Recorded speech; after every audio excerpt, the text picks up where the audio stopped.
প্রতিধ্বনি শুনো মই, প্রতিধ্বনি শুনো, প্রতিধ্বনি শুনো মই, ধ্বনি শুনো, প্রতিধ্বনি শুনো মই, প্রতিধ্বনি শুনো, প্রতিধ্বনি শুনো মই। প্রতিধ্বনি শুনো।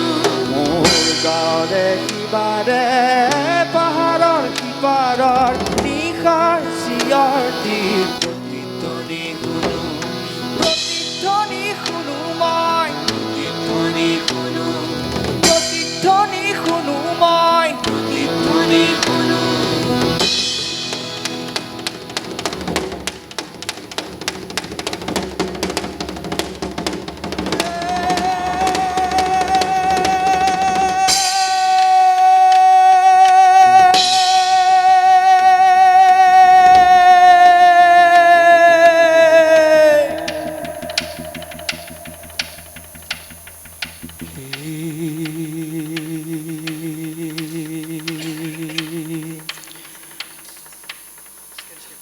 প্ৰতিধ্বনি শুনো মই, প্ৰতিধ্বনি শুনো, প্ৰতিধ্বনি শুনো মই, প্ৰতিধ্বনি শুনো, প্ৰতিধ্বনি শুনো মই, প্ৰতিধ্বনি শুনো, প্ৰতিধ্বনি শুনো মই, প্ৰতিধ্বনি শুনো, প্ৰতিধ্বনি শুনো মই। প্ৰতিধ্বনি শুনো, প্ৰতিধ্বনি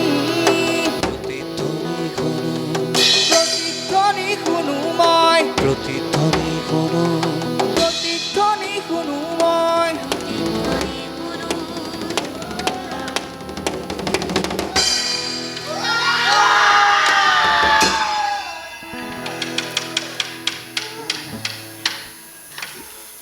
প্ৰতিধ্বনি শুনো মই, প্ৰতিধ্বনি শুনো, প্ৰতিধ্বনি শুনো মই। প্ৰতিধ্বনি শুনো।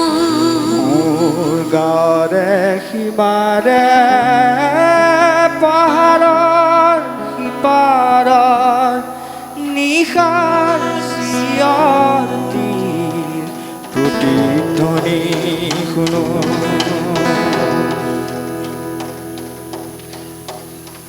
প্ৰতিধ্বনি শুনো মই, প্ৰতিধ্বনি শুনো।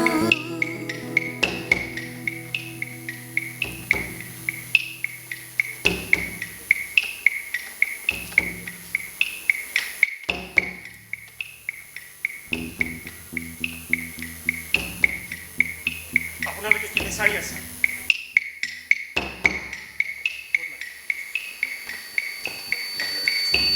আপোনালোকৰ হৈছে কি?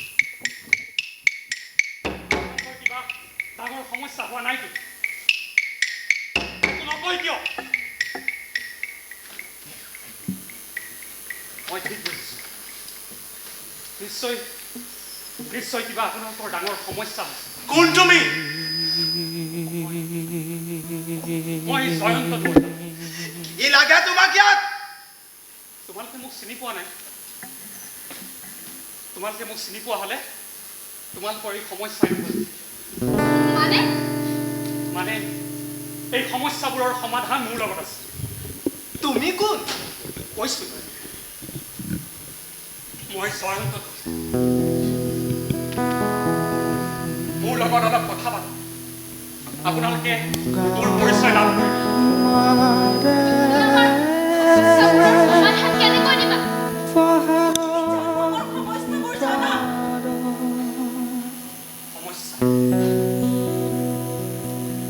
সমস্যা আৰু সমাধান এইবোৰ কথা পাতিম। তাৰ আগতে আপোনালোকে কওক, মই ইয়ালৈ অহাৰ আগলৈকে আপোনালোকে কি বিচাৰি আছিল? জাতিক জগাব পৰা গান এটা বিচাৰি আছিলো।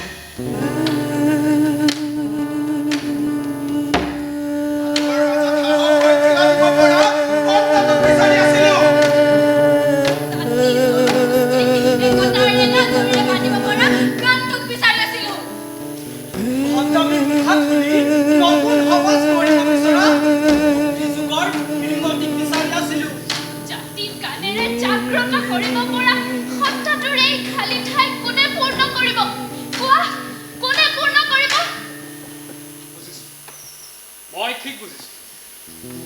জাতিৰ সাহস, প্ৰেৰণা আৰু আস্থা প্ৰদান কৰিব পৰা এই সত্তাটোৰ স্থান কেনেকৈ পূৰ্ণ কৰিব পৰা যায় তাৰ উত্তৰ মোৰ লগত আছে। কি তুমি আমাক উত্তৰ দিব পাৰিবা? পাৰিম, নিশ্চয় পাৰিম।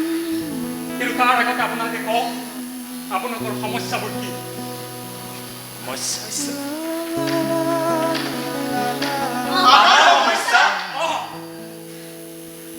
আপোনালোকৰ সমস্যা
আজি 4 দিন হ'ল মানাকান্তক ৰেচন দিয়া নাওখন ধৰিব পৰা নাই। ইফালে ঘৰত ছোৱালীজনীৰ তীব্ৰ জ্বৰ।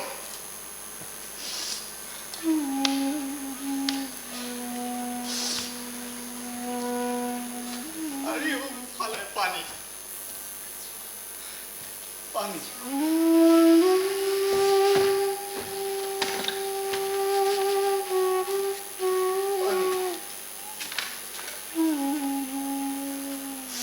ডাক্তৰ নাই। আজি 4 দিন ধৰি মোৰ ছোৱালীজনীয়ে মুখত ভাত অকণকো দিবলৈ পোৱা নাই।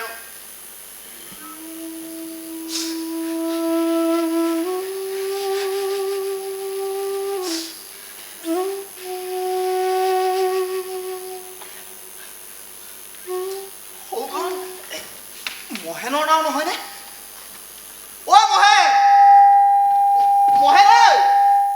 অ মহেন! কি হ'ল?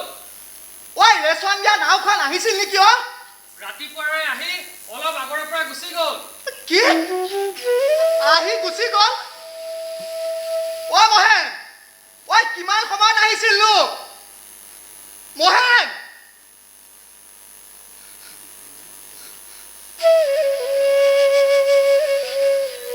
আহি গুচি গ'ল। ৰেচন দিয়া নাওখন আহি গুচি গ'ল। একো এটা ক'বলৈ পোৱা নাই।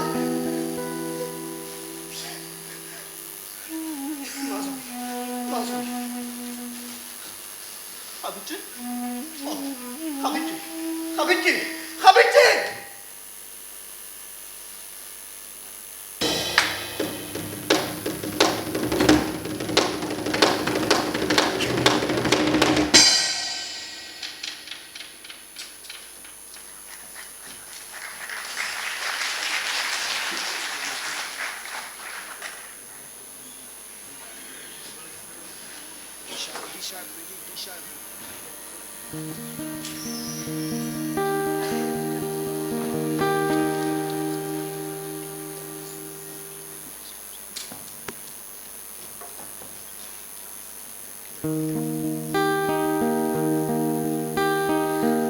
আমারে মইনা শুবই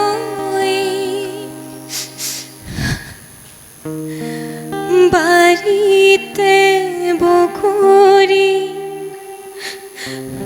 রুবই বাড়িরে বকুরি পকি হরি কোলে মইনাই বুতলি খাব বাড়িরে বকুরি পকি হরি কোলে মইনাই বুতলি খাব। সাবিত্ৰী! বহুত দেৰি হ'ল। চাৰিওফালে পানী বুজিছ। এনেকৈ যদি বৰষুণ দি থাকে কালিলৈকে আমাৰ ভেটিটো পানী সোমাবহি। গোটেই গাটো ভিজি গ'ল যে।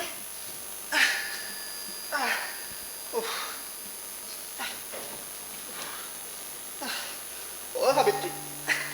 সাবিত্ৰী অ বৰ বেয়া খবৰ এটা আছে। অ এই ৰেচন দিয়া নাওখন আজিও ধৰিব নোৱাৰিলোঁ নহয়।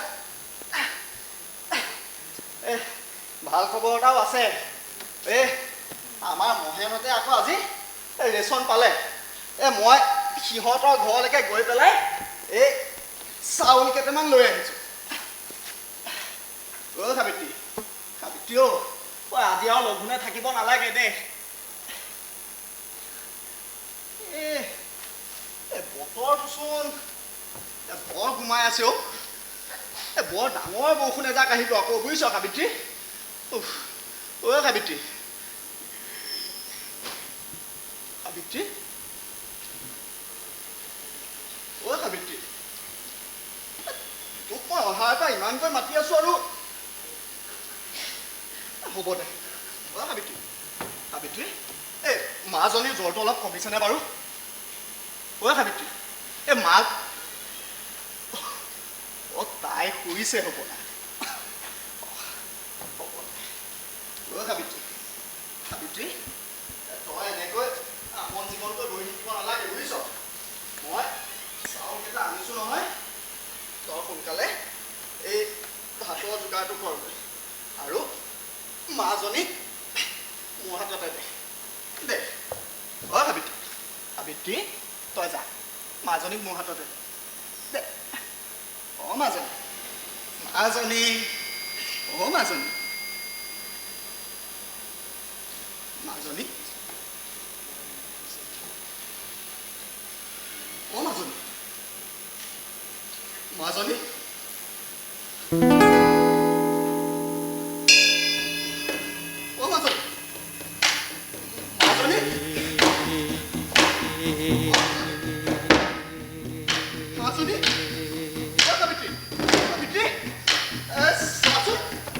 মাজনী কি হৈছে নো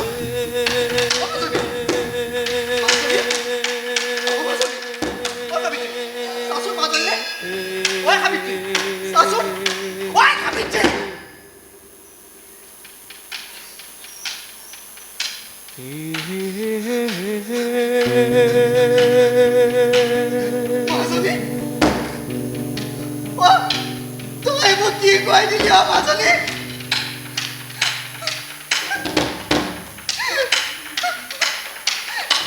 মাজনী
দেখিলা এয়া বানপানীত গোটেই পৰিয়ালটো হেৰুৱা যোগেনৰ কাহিনী প্ৰত্যেক বছৰে যোগেনহঁতৰ দৰে কিমান পৰিয়ালে নিজকে বানপানীত হেৰুৱাব লগা হয়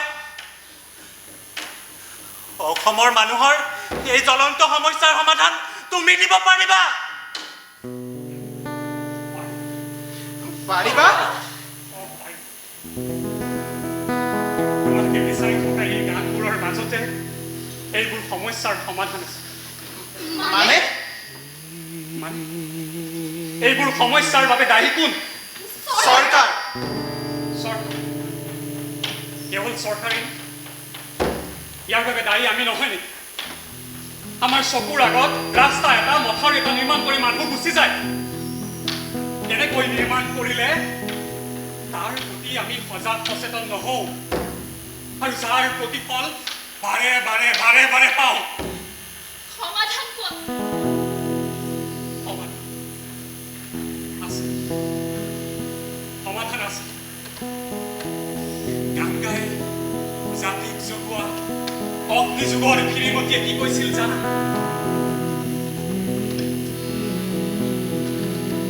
কিয় একেখন সমাজৰ দুটি ঘৰ এটি এধাৰ এটি পোহৰ এটি খাদ্য থাকে পাহাৰ সমান আৰু আনটিত ভোকৰ চিঞৰ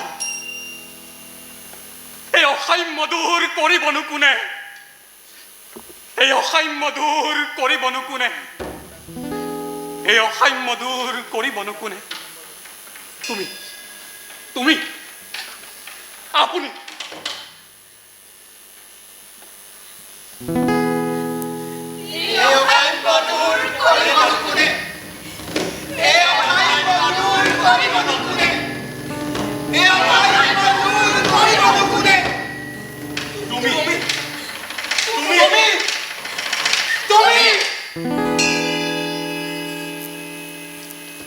এই অসাম্য কোনে দূৰ কৰিব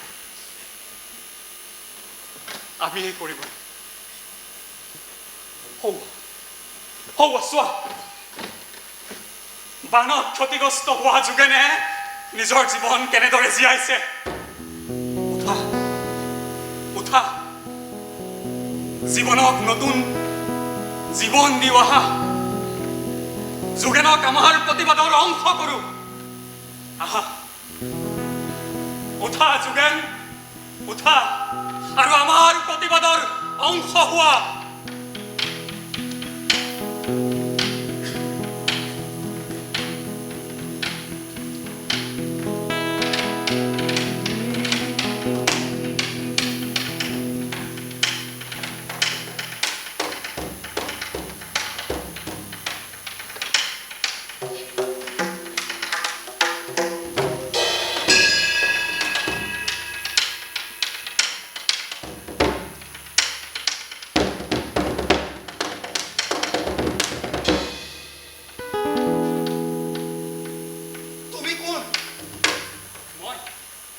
মই জয়ন্ত তুমি মোক চিনি পোৱা নাই যোগে তুমি মোক চিনি পোৱা হ'লে তোমাৰ সমস্যাই নহ'ল মানে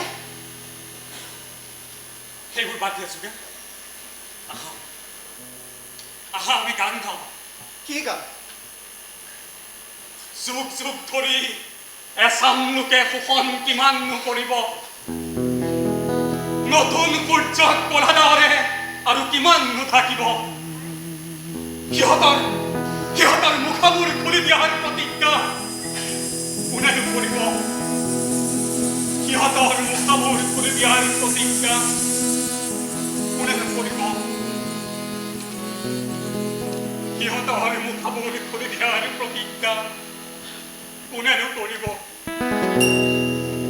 সিহঁতৰ মুখাবোৰ খুলি দিয়াৰ প্ৰতিজ্ঞা কোনে কৰিব সিহঁতৰ মুখাবোৰ খুলি দিয়াৰ প্ৰতিজ্ঞা কোনে কৰিব সিহঁতৰ মুখাবোৰ খুলি দিয়াৰ প্ৰতিজ্ঞা কোনে কৰিব তুমি তুমি যোগেন তুমি তুমি যোগেন তুমি চন পৰা মনবোৰ চহাই লৈ শ্ৰমৰ ফলখিনি সমভাগে লৈ বহুতৰ মৃত্যুত গৰ্জি উঠা নতুনৰ অংক সাৱটি লৈ আজি সাম্যৰ পৃথিৱী গঢ়িবনো কোনে আজি সাম্যৰ পৃথিৱী গঢ়িবনো কোনে আজি সাম্যৰ পৃথিৱী গঢ়িবনো কোনে তুমি তুমি তুমি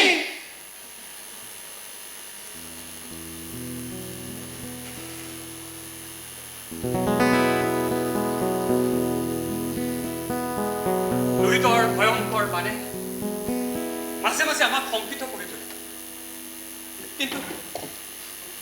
কিন্তু এই বলীয়া শক্তিক ৰোধ কৰাৰ সাহস আমি জানো ৰাখিব নোৱাৰো সুধাকণ্ঠই কৈছিল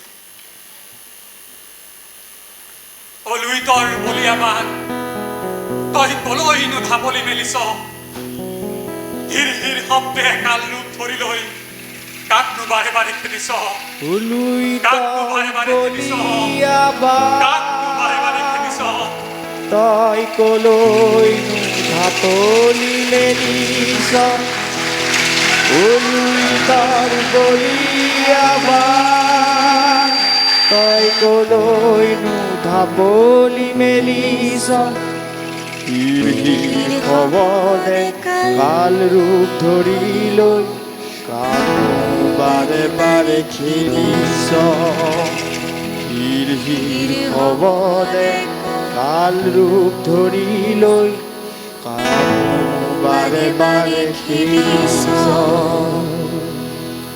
এই গীতটোৱে আমাৰ জাতিৰ বাবে কেনেদৰে সাহস হৈ উঠিছে জানা জানো জানা পানীৰ পাৰতেই জনম আমাৰ পানীয়ে পিতৃ শক্তি আমাৰ সেই শক্তিৰে মানৱ ৰুধিম সহস্ৰ হাতেৰে দুৱাৰ বান্ধিম তোৰেই শক্তিক কাঢ়ি কাঢ়ি আনি তোকেই আমাৰ ভৃত্য কৰিম তোকেই আমাৰ ভৃত্য কৰিম তোকেই আমাৰ ভৃত্য কৰিম লুই তাৰ বলিয়াবাৰ তই কলৈ ঢাপলি মেলিছ লুই তাৰ বলিয়াবাৰ তই কলৈ ঢাপলি মেলিছ হিৰ হিৰ খবৰে কাল ৰূপ ধৰি লৈ কাকনো বাৰে বাৰে খেদিছ হিৰ হিৰ খবৰে কাল ৰূপ ধৰি লৈ কাকনো বাৰে বাৰে খেদিছ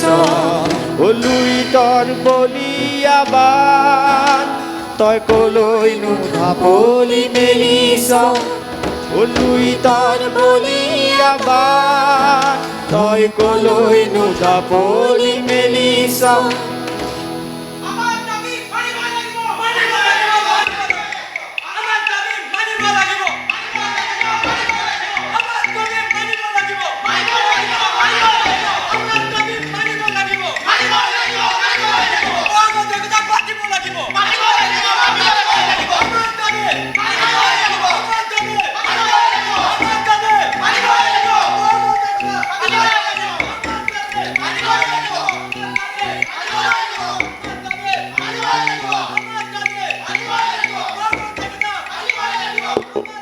মানিব লাগিব আমাৰ দাবী মানিব লাগিব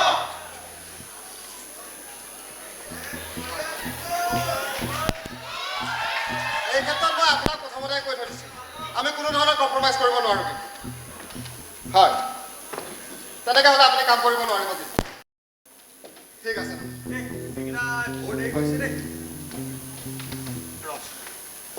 অঁ হেল্ল' ক'ত পাইছ তহঁতি এই দাদা আহি পালিহি নহয় সোনকালে অঁ দে আমাৰ দাবী মানিব লাগিব মানিব লাগিব মানিব লাগিব আমাৰ দাবী মানিব লাগিব মানিব লাগিব মানিব লাগিব সহযোগিতা পাতিব লাগিব মানিব লাগিব মানিব লাগিব আমাৰ দাবী মানিব লাগিব মানিব লাগিব মানিব লাগিব আমাৰ দাবী মানিব লাগিব মানিব লাগিব মানিব লাগিব সহযোগিতা পাতিব লাগিব মানিব লাগিব মানিব লাগিব আমাৰ দাবী মানিব লাগিব মানিব লাগিব মানিব লাগিব সহযোগিতা পাতিব লাগিব মানিব লাগিব মানিব লাগিব আহিলা ন হয় দাদা আৰম্ভ কৰোঁ চৰা ৰাইজ বহাগ মাথো নহয় এটি ঋতু নহয় এটি মাহ অসমীয়া জাতিৰ আয়ুস ৰেখা গণজীৱনৰ খা ৰাইজ আজি অসমীয়া জাতিৰ অস্তিত্বৰ সংকটত চাৰিওফালৰ পৰা আমাক বিপদে আৱৰি ধৰিছে দেশ মাটি ভেটি জাতি সকলোবোৰ যাওঁ যাওঁ অৱস্থা এনে সংকটৰ সময়ত আমাক বচাব কোনে কোনে যুঁজিব আমাৰ বাবে আমি নিজেই নিজৰ বাবে যুঁজিব লাগিব আপোনালোকৰ অন্তৰত দেশৰ প্ৰতি জাতিৰ প্ৰতি দহৰ প্ৰতি যি আন্তৰিকতা ভাতৃত্ববোধ আৰু প্ৰেম আছে সেইবাবে আমি আজি এই তেজপুৰৰ চৌহদত একত্ৰিত হৈছোঁ গতিকে ৰাইজ এই বহাগত আমি এই কথা পাতিবই লাগিব পাতিব লাগিব নাই আমি এইদৰে বহি থাকিলে নহ'ব বহাগত আমি এই কথা পাতিব লাগিব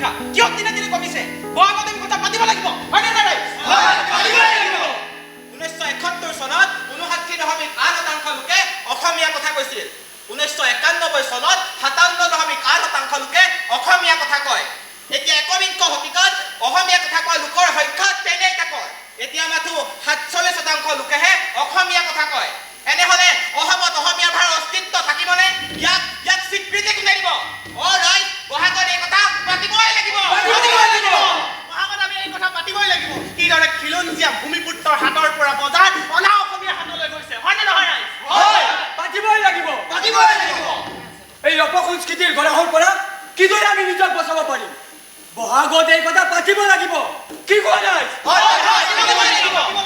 হয় আপোনালোকে ঠিকেই কৈছে এই অপসংস্কৃতিবোৰে আমাৰ অসমীয়া জাতি ধ্বংস কৰি পেলাইছে আমি এনেকে হাত খাবনি বহি থাকিলে নহ'ব আমি ওলাই যাব লাগিব নে কি কোৱা নাই আমি ওলাবই লাগিব ৰাইজ আমাৰ মাথো তিনিটাই প্ৰশ্ন প্ৰথমটো প্ৰশ্ন অসম আৰু অসমীয়া জাতিৰ পৰিচয় আজি ক'ত ৰাইজ দ্বিতীয়টো প্ৰশ্ন হৈছে কাৰ স্বত্বচাইত অসমীয়া সংস্কৃতিৰ মাজত অপসংস্কৃতিয়ে গ্ৰাস কৰিছে ৰাইজ তৃতীয়টো প্ৰশ্ন হৈছে অসমীয়া জাতি মাটি ভেটি আদি কিয় সংকটৰ গ্ৰাসত গতিকে আহক ৰাইজ ওলাই আহক আমাক ইয়াৰ উত্তৰ লাগিবই ৰাইজ ইয়াৰ উত্তৰ লাগিবনে লাগিব আৰু ভাষা আৰু সংস্কৃতিৰ ৰক্ষাৰ হকে আমি প্ৰতিজন অসমীয়াই একগোট হৈ এটি সংগ্ৰামৰ পথত আগবাঢ়ি যাবই লাগিব হয়নে নহয় যাবই লাগিব আহক ৰাইজ আমি অসমীয়া জাতিক বচাও সেইকাৰণে আমাৰ প্ৰতিবাদ হৈ আছিল হৈ আছে আৰু হৈ থাকিব আমাৰ প্ৰতিবাদ হৈ থাকিব বহাগতি কথা আমাৰ দাবী মানিব লাগিব আমাৰ দাবী মানিব লাগিব আমাৰ দাবী মানিব লাগিব আমাৰ প্ৰতিবাদ হৈ থাকিব আমাৰ প্ৰতিবাদ হৈ থাকিব আমাৰ প্ৰতিবাদ হৈ থাকিব মানিব লাগিব আমাৰ দাবী মানিব লাগিব আমাৰ দাবী মানিব লাগিব আমাৰ দাবী মানিব লাগিব আমাৰ প্ৰতিবাদ হৈ থাকিব আমাৰ প্ৰতিবাদ হৈ থাকিব আমাৰ প্ৰতিবাদ হৈ থাকিব বহাগতি কথা মানিব লাগিব বহাগতি কথা মানিব লাগিব আমাৰ দাবী মানিব লাগিব আমাৰ প্ৰতিবাদ হৈ থাকিব দাদা আমাৰ প্ৰতিবাদী কাৰ্যসূচী বা ভালে ভালে পাৰ হৈ গৈছে নাই আপুনি চিন্তা নকৰিব মই আছো সকলোবোৰ মেনেজ হৈ যাব আমাৰ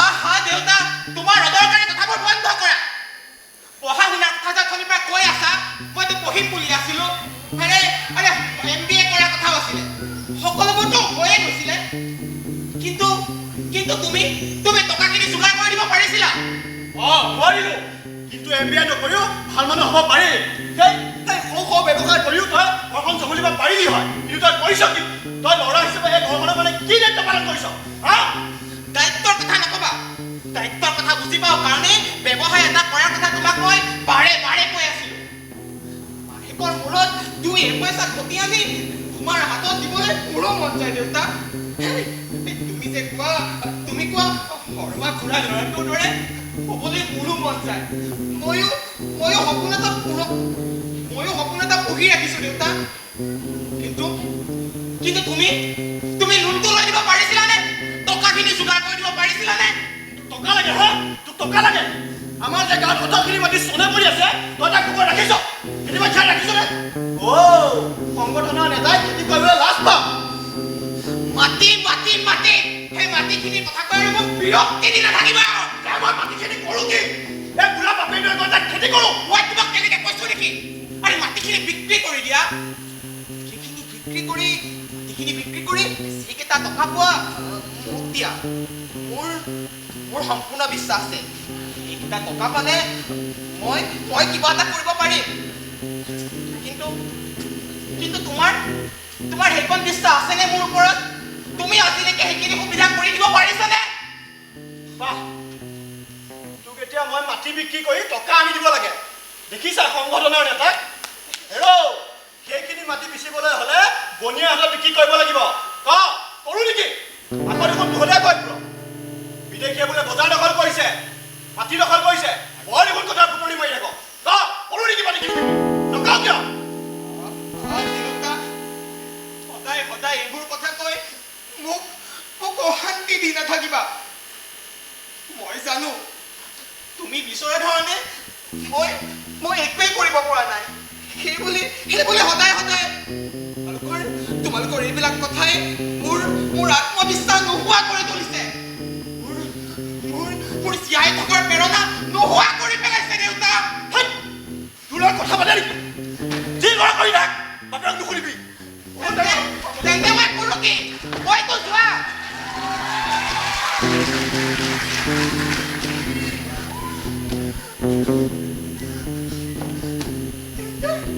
তেন্তে মই কৰোঁ কি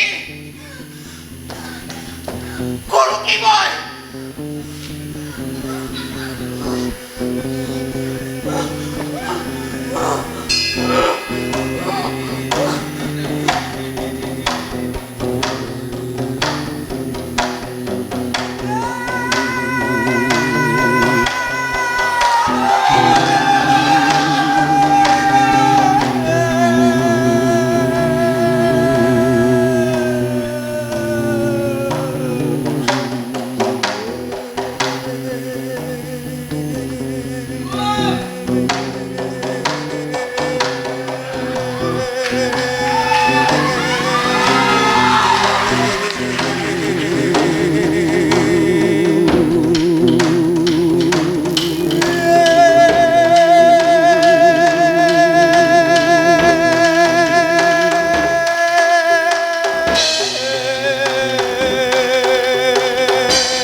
মৰমৰ দেউতা বেয়া নাপাবা তুমি দেখুওৱা বাটেৰে মই যাব নোৱাৰিলোঁ তুমি সপোন দেখা তোমাৰ জানটো মই হ'ব নোৱাৰিলোঁ সৰুৰে পৰা নিজৰ সমস্ত সুখ বাদ দি মোক কিদৰে মানুহ কৰাৰ চেষ্টা কৰিছিলা সদায় দেখি আহিছিলোঁ পঢ়াত ভাল হ'ব নোৱাৰিলোঁ সংস্থাপনো নাই আন্দোলনবোৰত ব্যস্ত থাকি নিজৰ পৰা সদায় পলাই আছিলোঁ আৰু নোৱাৰি সেই বেলেগ এটা ৰাস্তা বাছি ল'লোঁ অচিন দেশৰ ৰাস্তা দেউতা শেষ প্ৰাৰ্থনা ল'বা আপোনাৰ আদৰ্শ ৰাখিব নোৱাৰিলোঁ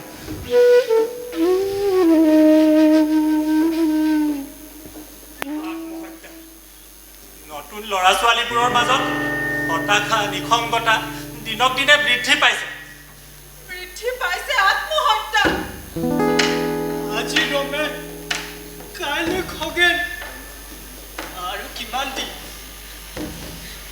আজিকালি ল'ৰা ছোৱালীবোৰৰ হৈছে কি যত দৌৰা আছে তোমাৰ হাতত ইয়াৰ সমাধান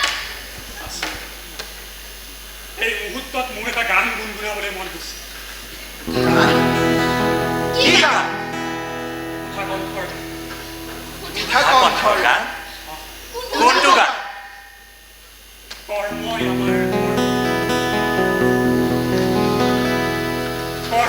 আমাৰ ধৰ্ম আমি জীৱন যুঁজত জিকিব লাগিব পিন্ধি সাহসৰ বৰ্ম আমি জীৱন যুঁজত জিকিব লাগিব পিন্ধি সাহসৰ বৰ্ম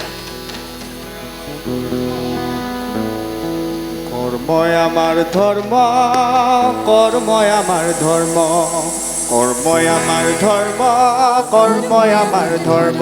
আমি জীবন যুঁজত জিকিব লাগিব পিন্ধি সাহসৰ বৰ্ম, কৰ্মই আমাৰ ধৰ্ম, কৰ্মই আমাৰ ধৰ্ম, কৰ্মই আমাৰ ধৰ্ম।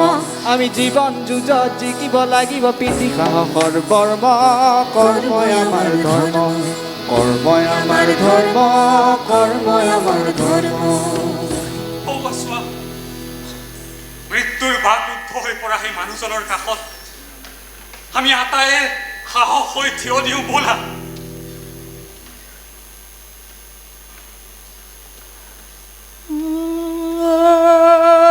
জীবন ডিঙা বাই আহা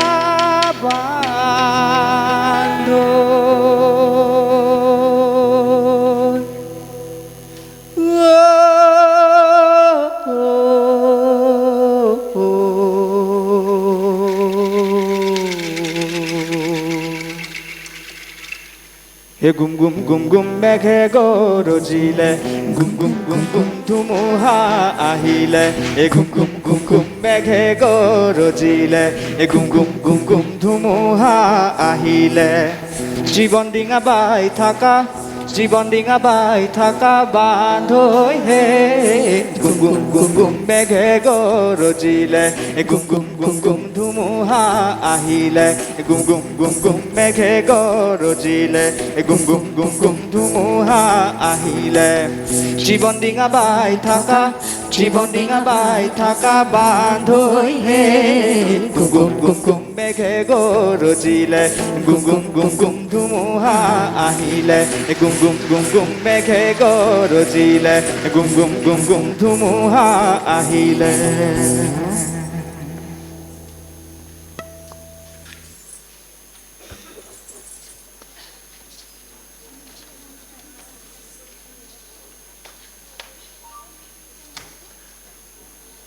উত্তৰ পূৰ্বাঞ্চলৰ ইতিহাসত এক দীঘলীয়া আৰু ৰক্তাক্ত সীমা বিবাদ হ'ল অসম নাগালেণ্ডৰ সীমা বিবাদ। 1925 চনৰ ব্ৰিটিছ অধিসূচনাৰ জাননী অনুসৰি নিৰ্ধাৰণ কৰা সীমাক লৈ 1963 চনত নাগালেণ্ড ৰাজ্য গঠন কৰা হৈছিল। নগা পাহাৰ আৰু টুৱেনচাং অঞ্চল একত্ৰিত কৰি দুটা প্ৰশাসনীয় বিভাগত বিভক্ত কৰি নগা স্বায়ত্তশাসিত ৰাজ্য গঠন।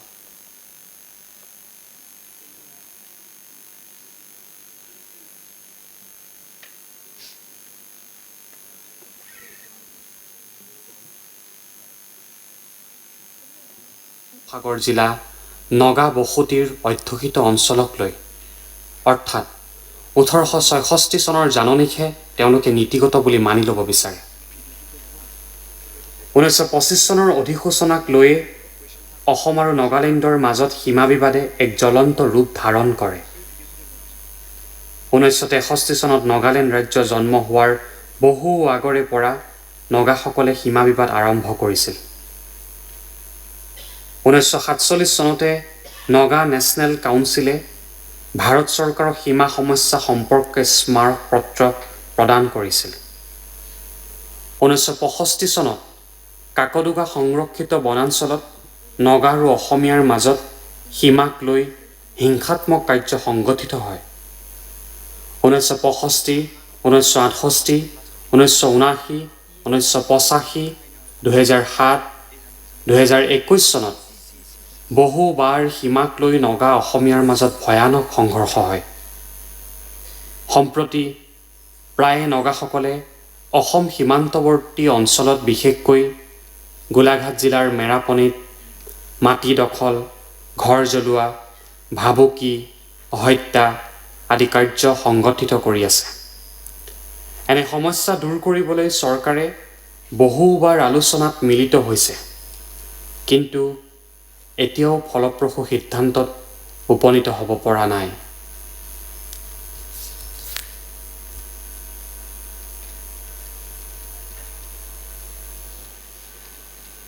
জাতি জনগোষ্ঠীবোৰৰ মাজত একতাৰ সমন্বয়েৰে বান্ধি ৰাখিব বিচৰা ভূপেন্দাৰ এই আদৰ্শই জানো অসমৰ জ্বলন্ত সমস্যাবিলাকৰ সমাধান দিব পাৰিব?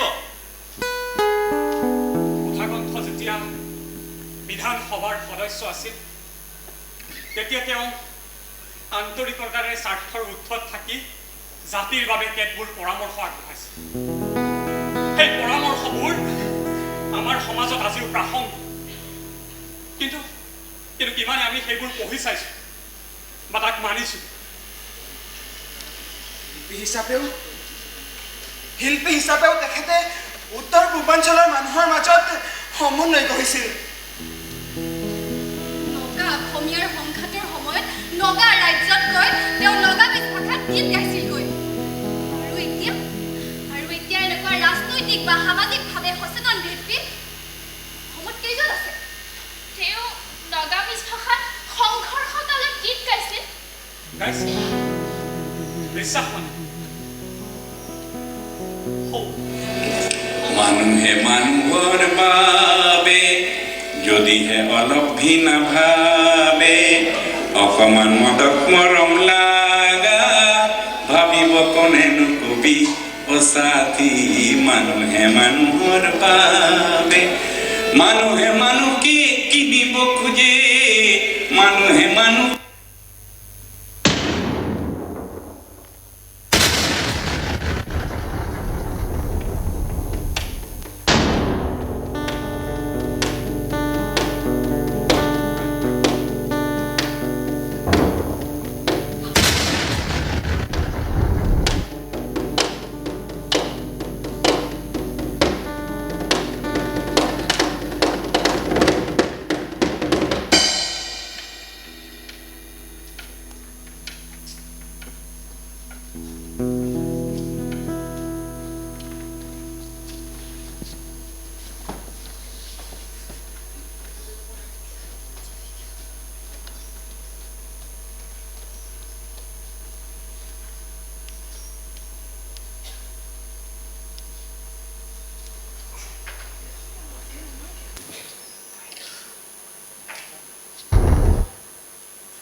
বিচ্ছিন্নতাবাদ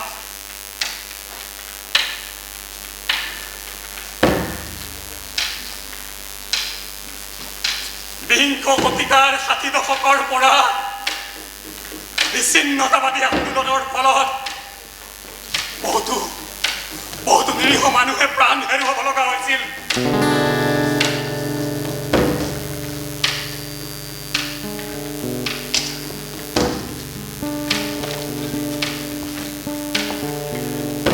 বোমা বিস্ফোৰণ, হত্যাকাণ্ড আৰু অপহৰণৰ দৰে অনেক ঘটনাই উত্তৰ পূৰ্বাঞ্চল শান্ত কৰি তুলিছিল।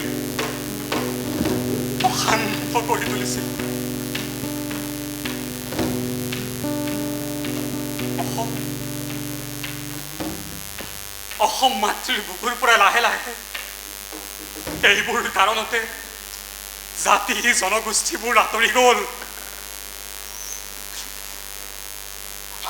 বিচ্ছিন্নতাবাদ 1963 চনত অসমীয়া আইৰ বুকু সুদা কৰি নগা ভাইসকল আঁতৰি গ'ল।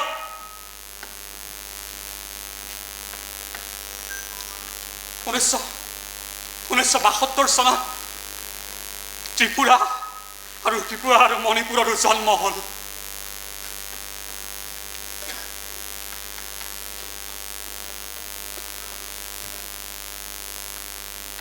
1988 চনত অৰুণাচল আৰু মিজোৰামৰো জন্ম হ'ল। অসমীয়া আইৰ বুকু পুনৰ সুদা হ'ল।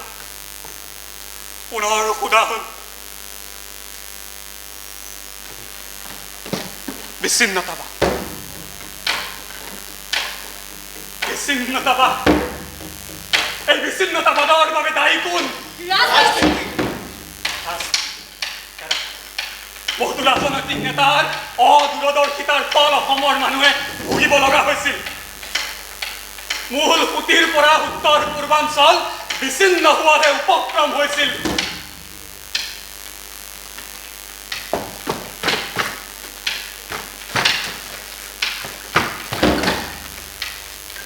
বড়ো,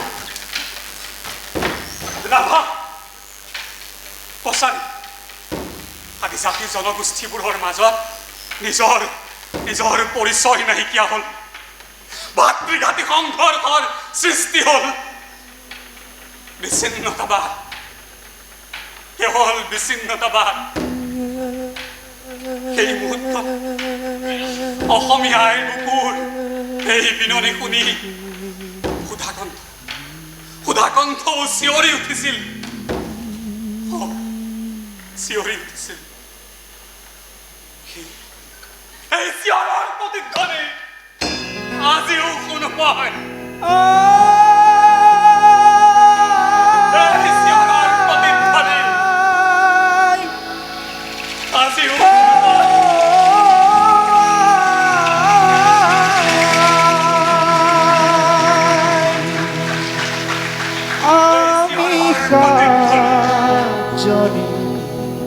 আজিও শুনো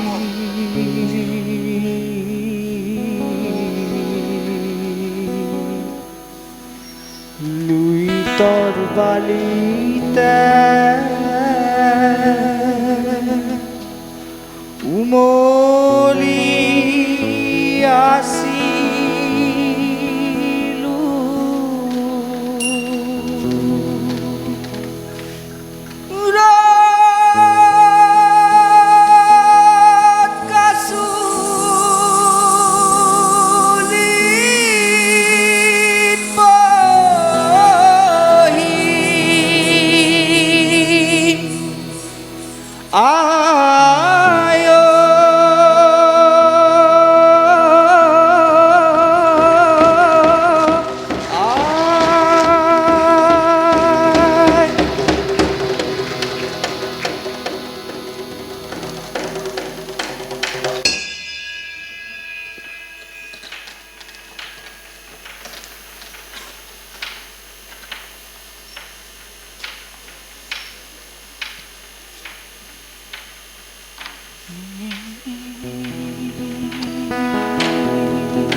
আপোনাৰ প্ৰকৃত পৰিচয় কিন্তু আজিও নাপালো। এইবোৰ কথা পাছত পাতিম। মই তোমালোকক ইয়াক বচাবলৈ কৈছো, তোমালোকে ইয়াক পাঠোৱাগৈ।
ইয়াতো জয়ন্ত বৰা।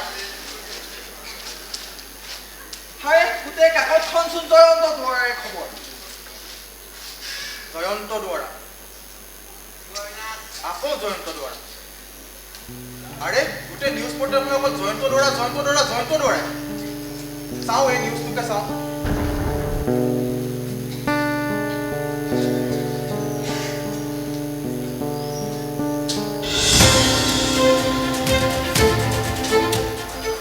অসমৰ বিভিন্ন ভিতৰুৱা অঞ্চলত এজন অচিনাকি কিয় অসমীয়া মানুহৰ লগত মিতিৰালি কৰিছে তেওঁৰ উদ্দেশ্য কি নিজক জয়ন্ত দুৱৰা বুলি পৰিচয় দিয়া মানুহজনৰ বাসস্থান ক'ত পৰিয়াল ক'ত মানুহজনে কি কৰে এইবোৰ কিন্তু কোনেও নাজানে বিভিন্ন ৰাজনৈতিক সামাজিক কথাত নিজক জড়িত কৰি অসমৰ মানুহৰ কিছুমান আপোন হৈ পৰিছে এই ৰহস্যজনক জয়ন্ত দুৱৰাই কেনেকৈ অসম ধ্বংস পৰিকল্পনা কৰিছে নেকি এই জয়ন্ত দুৱৰা কোনোবা খালিদ মহম্মদ নহয়তো অচিৰেই ছদ্মবেশী জয়ন্তৰ ৰহস্য আমি ফাদিল কৰিম মই নয়ন বৰুৱা চাই থাকক সঁচা খবৰ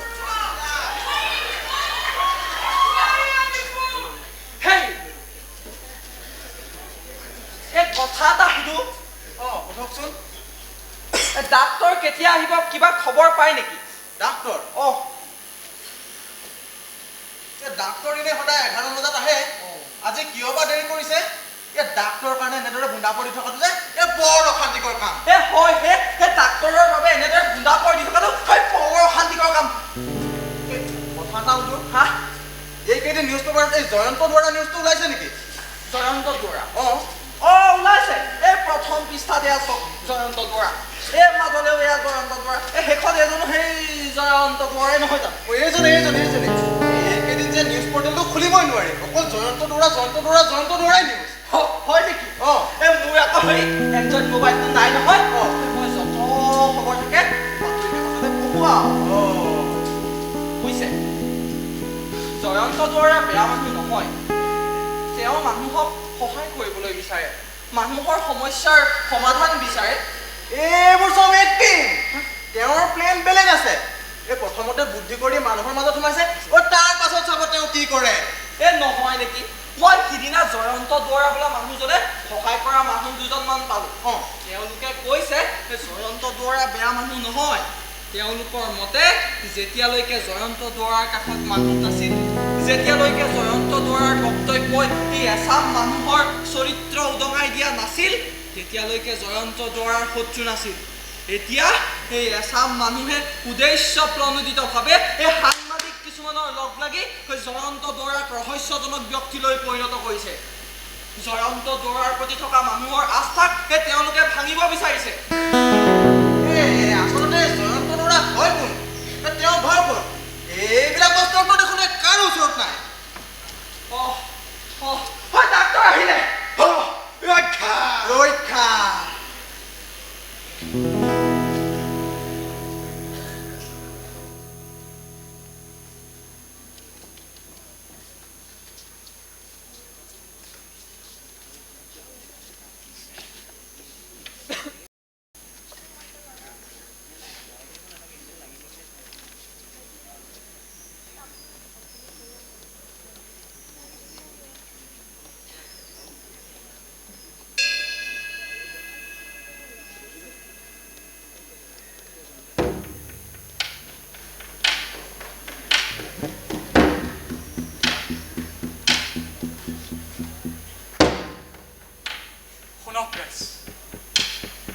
উদাগ্ৰন্থই কৈছে মোৰ দেশখন যদি আজি আই হৈ যায় আৰু আহে যদি বাৰে বাৰে কান্দি কান্দি কয় তই এবাৰ মোৰ বাবে কি কৰিবি মই কম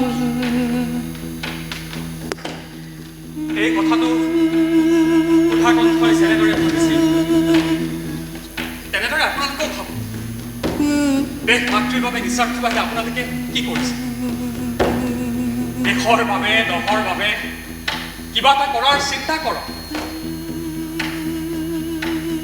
মানুহে মানুহৰ কথা নাভাবিলে কোনে ভাবে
মই একো ভুল কৰা নাই মই একো ভুল কৰা নাই মোক মুক্তি দিয়া জয়ন্ত ল'ৰাক মুক্তি দিয় মুক্তি দিয়া মুক্তি দিয়া জয়ন্ত ল'ৰাক মুক্তি দিয় মুক্তি দিয়া মুক্তি দিয়া জয়ন্ত ল'ৰাক মুক্তি দিয় মুক্তি দিয়া মুক্তি দিয়া জয়ন্ত ল'ৰাক মুক্তি দিয় মুক্তি দিয়া মুক্তি দিয়া জয়ন্ত ল'ৰাক মুক্তি দিয় মুক্তি দিয়া মুক্তি দিয়া জয়ন্ত ল'ৰাক মুক্তি দিয় মুক্তি দিয়া জয়ন্ত ল'ৰাক মুক্তি দিয় মুক্তি দিয়া মুক্তি দিয়া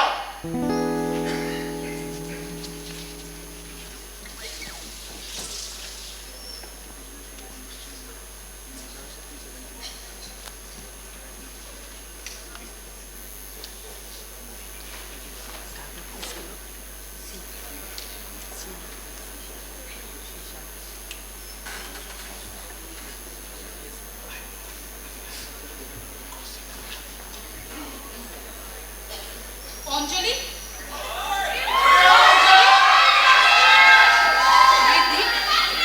তুমি কলিকতাতে আছানে মই কলিকতাতে আছো অনিৰ্বাণৰ কিবা খবৰ পাইছা নেকি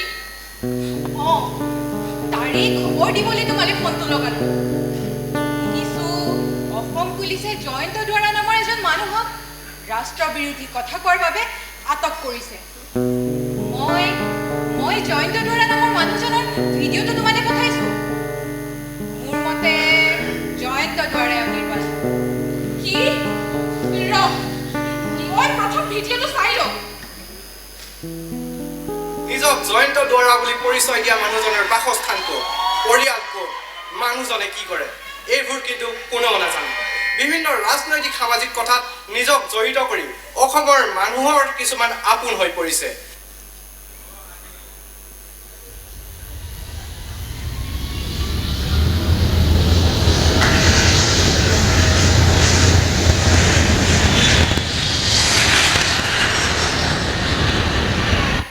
জয়ন্ত ল'ৰাক মুক্তি দিয়ক মুক্তি দিয়া মুক্তি দিয়া জয়ন্ত ল'ৰাক মুক্তি দিয়ক মুক্তি দিয়া মুক্তি দিয়া জয়ন্ত ল'ৰাক মুক্তি দিয়ক মুক্তি দিয়া মুক্তি দিয়া জয়ন্ত ল'ৰাক মুক্তি দিয়ক মুক্তি দিয়া মুক্তি দিয়া জয়ন্ত ল'ৰাক মুক্তি দিয়ক মুক্তি দিয়া মুক্তি দিয়া জয়ন্ত ল'ৰাক মুক্তি দিয়ক মুক্তি দিয়া মুক্তি দিয়া জয়ন্ত ল'ৰাক মুক্তি দিয়ক মুক্তি দিয়া মুক্তি দিয়া জয়ন্ত ল'ৰাক মুক্তি দিয়ক মুক্তি দিয়া মুক্তি দিয়া আপোনালোকৰ লগত মোৰ অলপ কথা আছিল হয় কওক নমস্কাৰ মই ঋদ্ধি দত্ত হয় কওকচোন আপোনালোকে যিজন ব্যক্তিৰ বাবে প্ৰতিবাদ কৰি আছে মই তেওঁৰ পত্নী কি ক'লে পত্নী আচলতে তেখেত জয়ন্ত দুৱাৰা নহয় তেনেহ'লে কোন শুনক প্ৰকৃততে তেওঁ বেয়া মানুহ নহয় আমি কলিকতাত থাকো তেওঁ কলেজ এখনত চাকৰি কৰিছিল ভূপেন হাজৰিকাক খুব ভাল পায় তেওঁ বহুবাৰ কলিকতাত ভূপেন দাক লগো পাইছিল মানুহৰ বাবে কাম কৰিব বিচাৰে আজিৰ পৰা বহু বছৰ আগতে তেওঁ অসম এৰি কলিকতালৈ গুচি গৈছে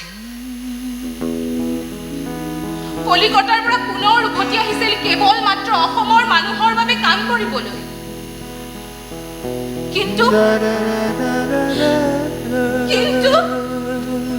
সেইবাৰ তেওঁৰ অভিজ্ঞতা খুবেই বেয়া হ'ল পুনৰ কলিকতালৈ গুচি গ'ল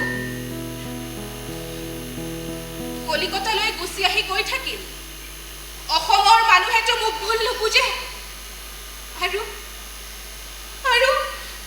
লাহে লাহে মোৰ স্বামী অনিৰ্বাণ দত্তই নিজকে এৰাপাতৰ সুৰৰ নায়ক জয়ন্ত দুৱাৰাৰ দৰে ভাবিবলৈ ল'লে হয় অনিৰ্বাণেই এৰাপাতৰ সুৰৰ জয়ন্ত দুৱাৰা অনিৰ্বাণৰ দুখ সেইটোৱে আজিৰ অসমীয়াই ভূপেনদাৰ চিনেমাবোৰ চাবলৈ পোৱা নাই। ভূপেনদাৰ ৰচনাৱলী মানুহে পঢ়া নাই। ভূপেনদাৰ গীত কথাৰ অন্তৰ্নিহিত দৰ্শনক মানুহে ফলো কৰা নাই। ভূপেনদাৰ কথা কৈ নিজকে জয়ন্ত দুৱাৰা বুলি পৰিচয় দিয়াৰ পিছতো আপোনালোকে ধৰিবই নোৱাৰিলে। জয়ন্ত দুৱাৰা ভূপেনদাৰেই সৃষ্টি। এৰাবাটৰ সুৰৰ জয়ন্ত দুৱাৰা ভূপেনদাৰেই অন্য এক ৰূপ। জানিছিলো এৰাবাটৰ সুৰত ভূপেন হাজৰিকাৰ অটোবায়োগ্ৰাফিকেল এলিমেণ্ট আছে বুলি। এই সন্দৰ্ভত দুখনমান তথ্যচিত্ৰ চোৱাও মোৰ মনত পৰে। এনিৱেজ,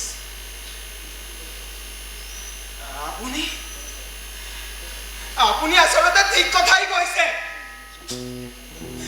আমি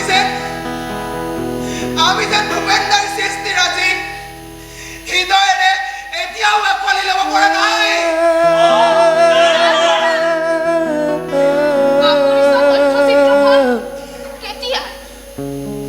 ভালদৰে মনত নাই, সম্ভৱ 2 বছৰমান আগতে চাইছিলো।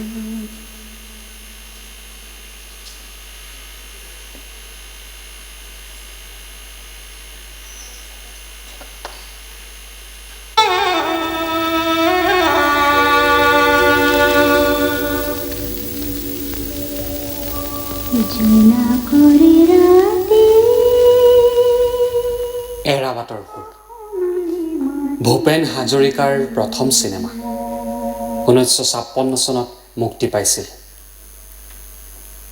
এই ছবিৰ কেন্দ্ৰীয় চৰিত্ৰ জয়ন্ত দুৱাৰা গীতিকাৰ আৰু সাংবাদিক আছিল। মাটিৰ সুৰ বিচাৰি, লেখাৰ সমল বিচাৰি জয়ন্ত ৰতনপুৰ বাগিচা পাইছিলহি। ৰতনপুৰ বাগিচাৰ বনোৱা কিছুমান হাইজাত মৃত্যু হৈছিল। ইয়াৰ বাবে দায়ী আছিল বাগিচাৰ চিকিৎসক। জয়ন্তই বনোৱাৰ হৈ ওকালতি কৰিছিল। কিন্তু জয়ন্তৰ কাৰ্যকলাপক বহুতো বনুৱাই ভুল বুজিলে। শিল্পী জয়ন্ত দুৱাৰাই প্ৰচলিত সমাজৰ সোঁতৰ বিপৰীতে বাট বুলিবলৈ যোৱা এটি কঠিন পথ বাছে, যে সমাজৰ দুখীয়া, শোষিত, কৃষক, শ্ৰমিকৰ সৈতে সংগতি ৰাখে, তেওঁলোকৰ পক্ষে কণ্ঠ তোলে আৰু সংগীতৰ জৰিয়তে সজাগতা আনে। কিন্তু জয়ন্ত দুৱাৰাই এটা সময়ত অসম এৰি গুচি যাবলৈ বাধ্য হয়। জয়ন্ত দুৱাৰাই অসম এৰি গুচি যাবলৈ ওলোৱাৰ পৰত অনুভৱ কৰে, অসমৰ মানুহে মোক ভুল নুবুজেতো।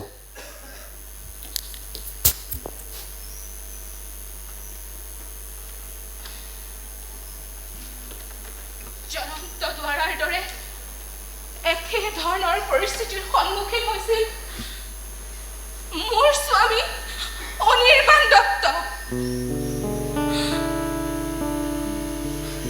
অসম এৰি এদিন তেওঁ কলিকতালৈ গুচি গৈছিল।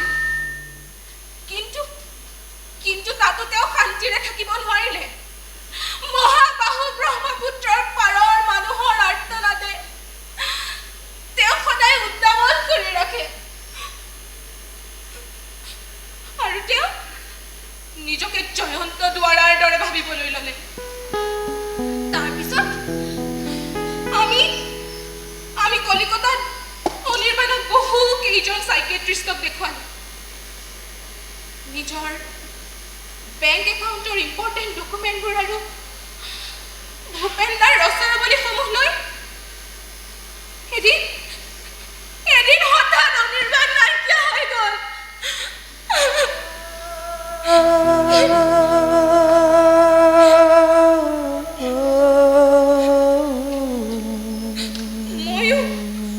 ময়ো বহু ঠাইত খবৰ কৰি ভাবিলো অনিৰ্বাণৰ খবৰ পামেই। তেওঁতো একো বেয়া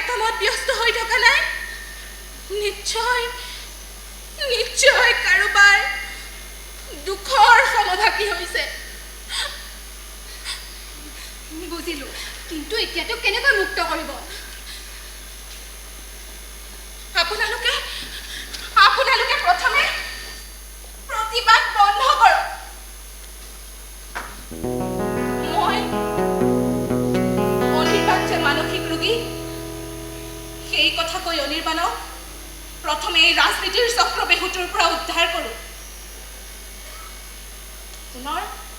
পুনৰ কলিকতালৈ লৈ যাম। তেওঁৰ চিকিৎসা কৰোঁ। আৰু আপোনালোকক মই কথা দিছোঁ, অনিৰ্বাণ সুস্থ হৈ আহিলে ময়ো অনিৰ্বাণৰ লগতে পুনৰ অসমলৈ গুচি আহিম। অসমৰ মানুহৰ বাবে কাম কৰিম।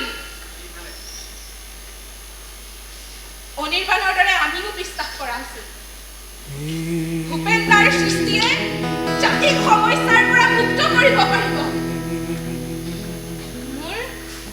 মোৰ দৃঢ় বিশ্বাস। আপোনালোকৰ প্ৰিয় মানুহজন আপোনালোকৰ ওচৰত এইবাৰ কিন্তু জয়ন্ত দুৱাৰা হয় নহয়।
প্ৰতিধ্বনি শুনো মই,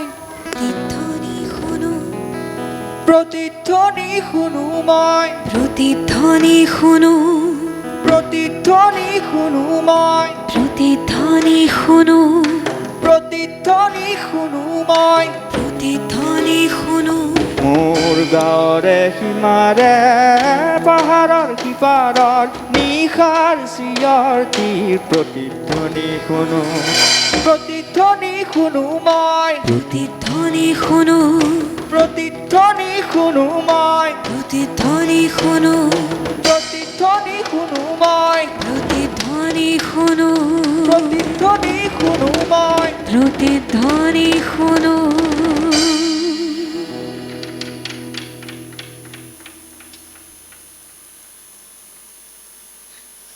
প্ৰতিধ্বনি শুনো মই, প্ৰতিধ্বনি শুনো, প্ৰতিধ্বনি শুনো মই, প্ৰতিধ্বনি শুনো, প্ৰতিধ্বনি শুনো মই, প্ৰতিধ্বনি শুনো।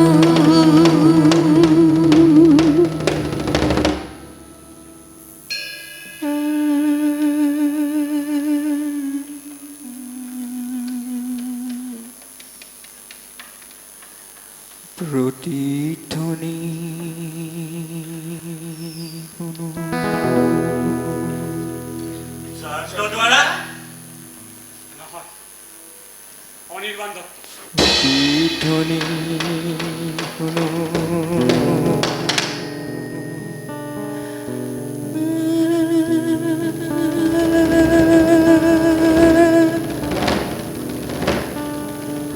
প্ৰতিধ্বনি শুনো।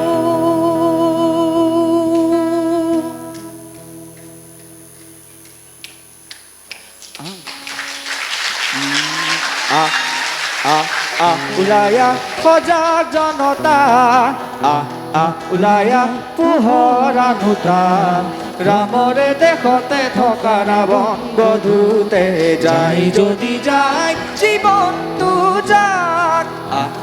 ওলায়া সজাগ জনতা, ওলায়া পোহৰ আনোতা, ৰামৰে দেশতে থকা ৰাৱণ বধূতে যায় যদি যায় জীৱনটো যাক ওলাই সজাগ জনতা ওলাই পোহৰ আনোতা ৰামৰে দেশতে থকা ৰাৱণ বধূতে যায় যদি যায় জীৱনটো যাক ওলাই সজাগ জনতা ওলাই পোহৰ আনোতা ৰামৰে দেশতে থকা ৰাৱণ বধূতে যায় যদি যায় জীৱনটো যায়